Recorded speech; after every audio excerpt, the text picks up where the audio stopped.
Hey everyone, welcome to Crypto News Simplified. My name is Ali, and today is March 4th, 2022.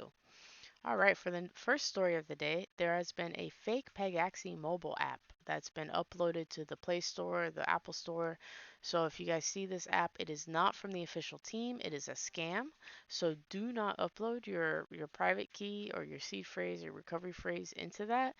Just so you guys know, anything that has your recovery phrase, your private key, anyone that has it, any application that has it has full access to your wallet.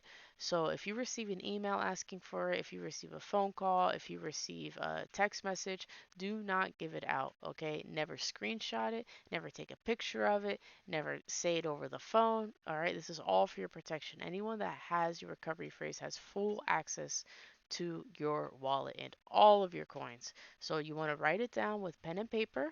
And if you're paranoid like me, I wrote down copies and I gave it to my mom and she keeps it safe, okay? So in case I lose mine or my house burns down or something happens, my mom has my backup. So this is just something that you just want to be safe. Don't hand out your seed phrase to anyone.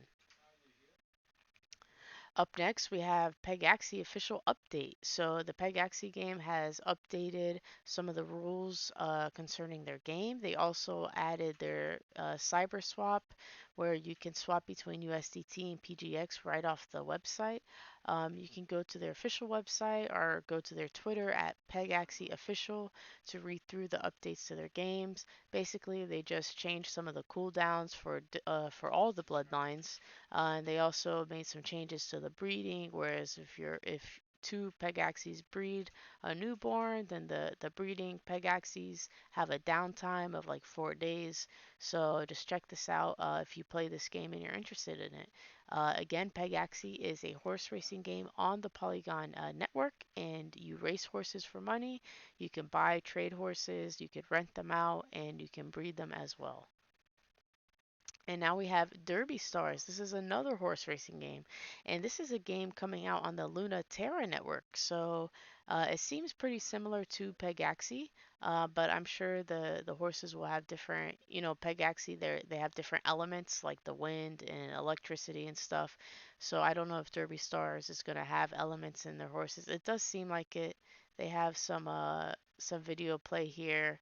And so these aren't regular horses. So it does seem that their horses will have different stats, like elemental or magical stats to them.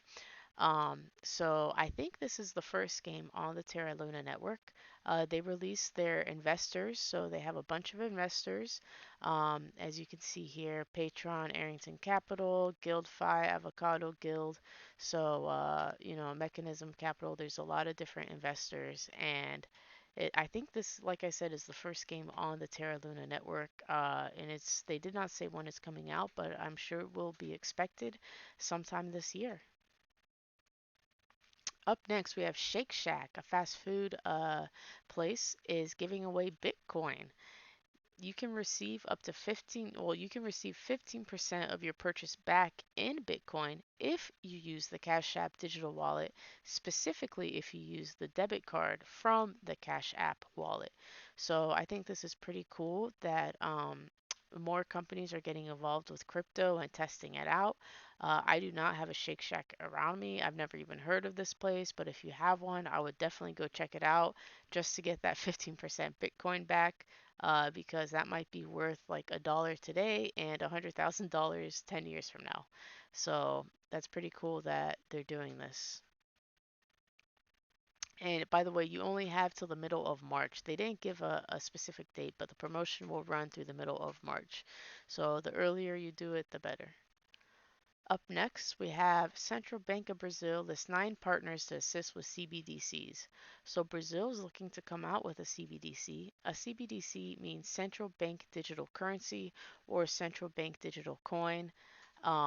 They are working with Aave, which is pretty cool. Aave is a decentralized lending platform where you can borrow and lend your crypto assets. And if you know what you're doing, you can make pretty good money with that application. They're also working with Brazil-based cryptocurrency exchange Mercado Bitcoin. They have a bunch of banks in there, a German payments company. They're working with Consensus from Ethereum and Microsoft. So these projects would use a DeFi solution for financing small and medium-sized businesses. So this is pretty interesting. Brazil seems to be getting pretty crypto friendly. You have earlier this year, I think last year was announced that Rio de Janeiro plans to invest 1% of its treasury into Bitcoin. So they're just, just dipping their toe into the water, scared to commit, it looks like. And the Brazilian CBDC will be pegged to the country's official currency, the Brazilian real or real, BRL, and they hope to have this up and running by 2024. So they're going to release the pilot this year, but it will be officially ready for launch and good to go by 2024. They are estimating. So again, I think it's cool that countries are getting involved into crypto, but I do not like CBDCs because it is a way to control the masses. And like if you thought COVID control was bad, this is worse. If you're familiar with Zero Hedge, they're a publication that releases a lot of articles on politics, economics, and different world, things going on. And they tweeted this article. I recommend you can go to their Twitter and find it, or go to their website at zerohedge.com. And the article is titled, "Will the world soon be ready for central bank digital currencies? The IMF thinks so." So this is definitely it's pretty scary. I like with digital currencies, uh, with central bank digital currencies, the government has complete control over everything you do with your money, and they can build on to this blockchain that they've created, and they can tie in your voting.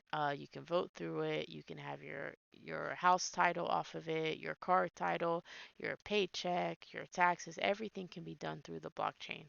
Um, the country that's the most advanced with CBDCs would be China. They have their digital yuan, and it's already in use in China. They just used it at the Winter Olympics and had other people from other countries using it. And it's honestly the most developed CBDC out there. But you have other countries like Russia, France, Switzerland, um, Mexico. There's so many countries that are working on their own CBDC, and it's definitely scary to see, um, because they're not open sourced and they're not decentralized. And if we look at here, Augustin Carstens, who is the president of the Bank of International Settlements, and he was also a former chairman of Banco de Mexico, he said in a recent interview, and I quote, "We don't know who's using a $100 bill today, and we don't know who's using a 1,000 peso bill today. The key difference with the CBDC is the central bank will have absolute control on the rules and regulations that will determine the use of that expression of central bank digital liability, and also we will have technology to enforce that." So that is very scary. Um, that is very scary. They will have the technology to enforce that. They will. And as I continue here in the article, it also says Tom Mutton, who is a director at the Bank of England, he said this, and I quote, "You could introduce programmability. What happens if one of the participants in a transaction puts a restriction on the future use of the money? There could be some socially beneficial outcomes from that, preventing activity which is seen to be socially harmful in some way. But at the same time, it could be restriction on people's freedoms." So, if you guys understand this correctly, let's say there's another lockdown due to some biological weapon out there, and the government states you now cannot leave, like you can't go 5 miles from your house, right? Because of this lockdown, they want you in quarantine. You can't go 5 miles out. Let's say you go to a grocery store 10 miles out and you use your CBDC to buy milk and cereal, and it will not work because the coin is programmed. It knows that you're out of the 10-mile radius. So that's a way that CBDCs can be used. They can be used like how China has a social credit score, where if you have a low credit score, you can't buy houses in certain areas. You can't rent in certain areas. You can't ride certain trains or certain buses. Those trains and buses are saved for the higher leveled citizens who have a higher level social credit score. So there's a lot of ways that the government can control you with CBDCs.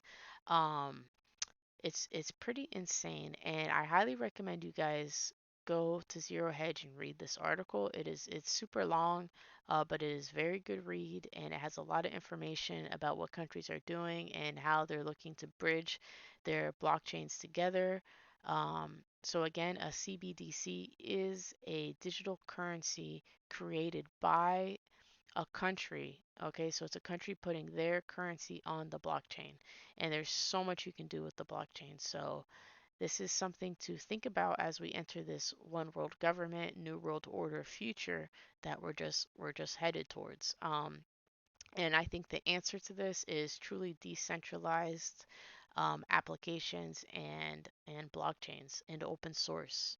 Open source means anybody can go online and read the computer code that that creates and is the backbone of software. A closed source means you cannot go online and read that computer code. So only the developers and the creator knows how that software was made and what it's supposed to do. So we want open source, decentralized blockchains. That is the answer to this mess that they're forcing on us.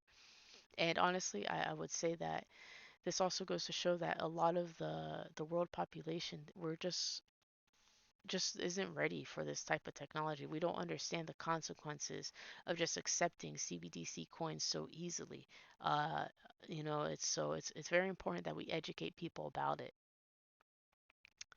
Up next, Manchester City Soccer Club signals deal with crypto exchange OKX.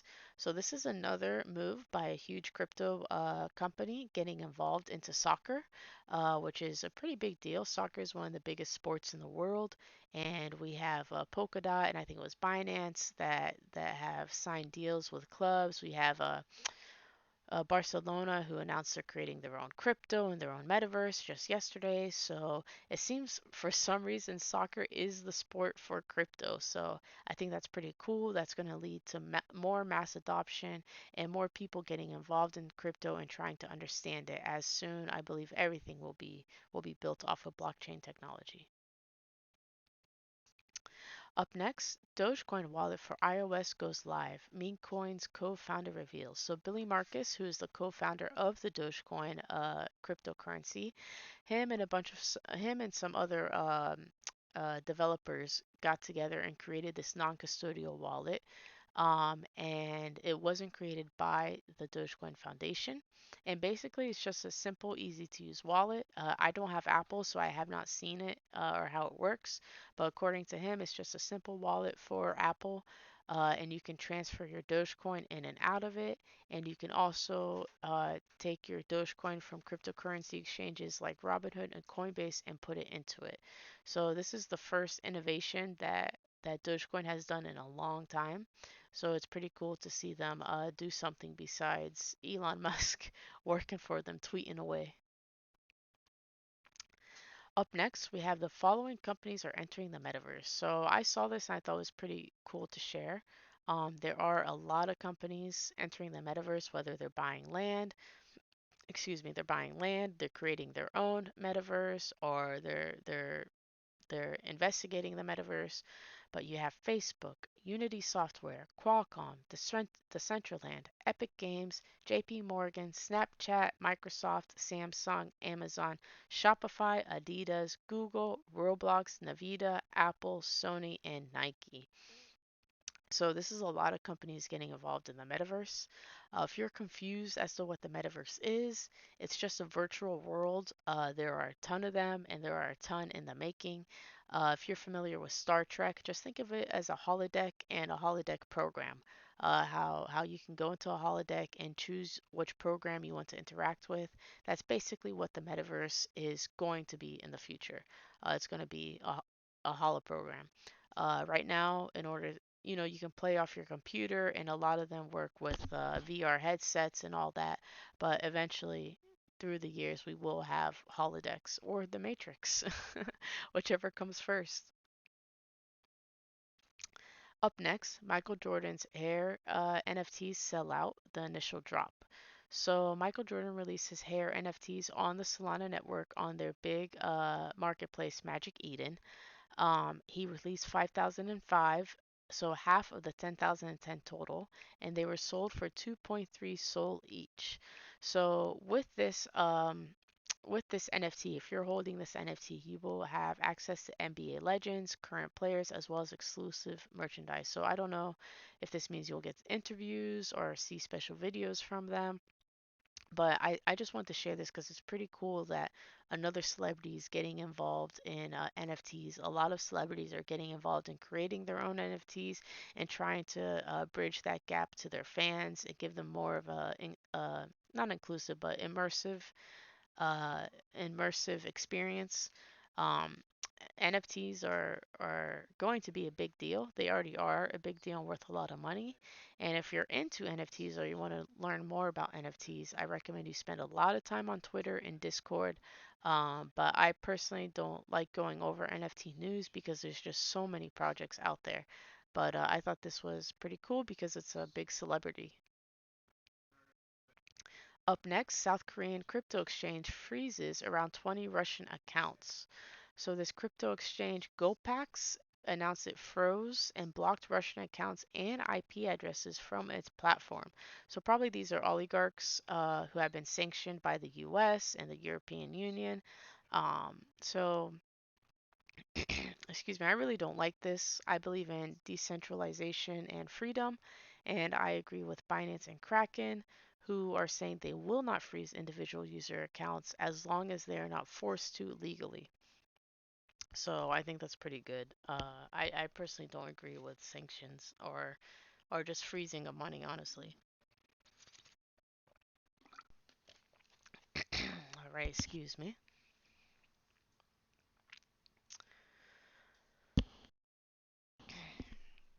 All right, up next we have Injective's novel Trezor integration, adding EIP 712 support for all Ethereum applications.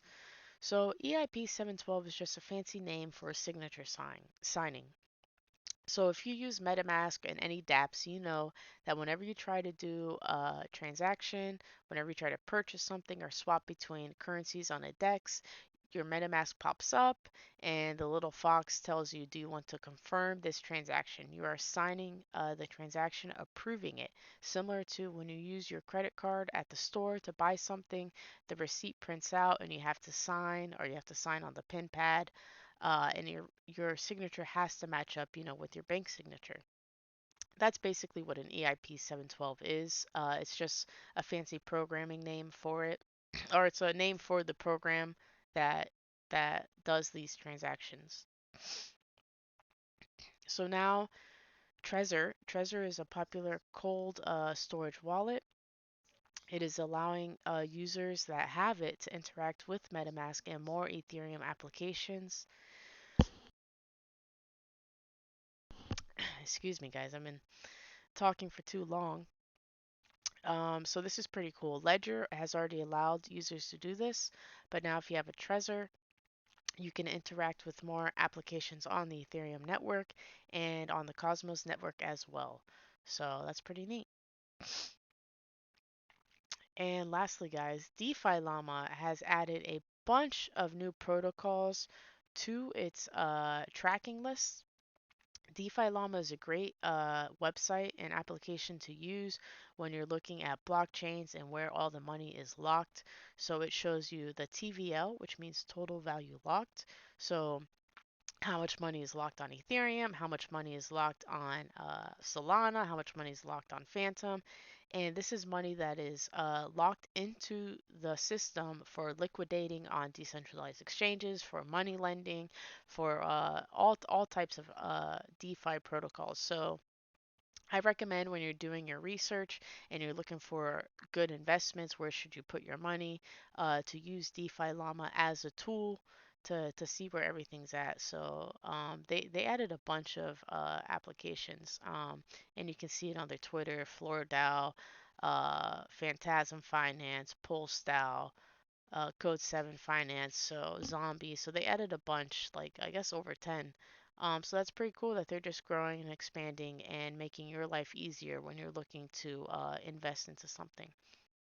So, guys, that's the last news story of the day. Thank you for listening. Please like, subscribe, comment, share. Let me know how you like these videos. If there's something else you want me to cover. And just thank you for watching. And I will see you guys again Monday. Again, this show, Crypto News Simplified, runs Monday through Friday. And I usually post around 9 p.m. Eastern Time. So be on the lookout. And thank you. Have a great weekend.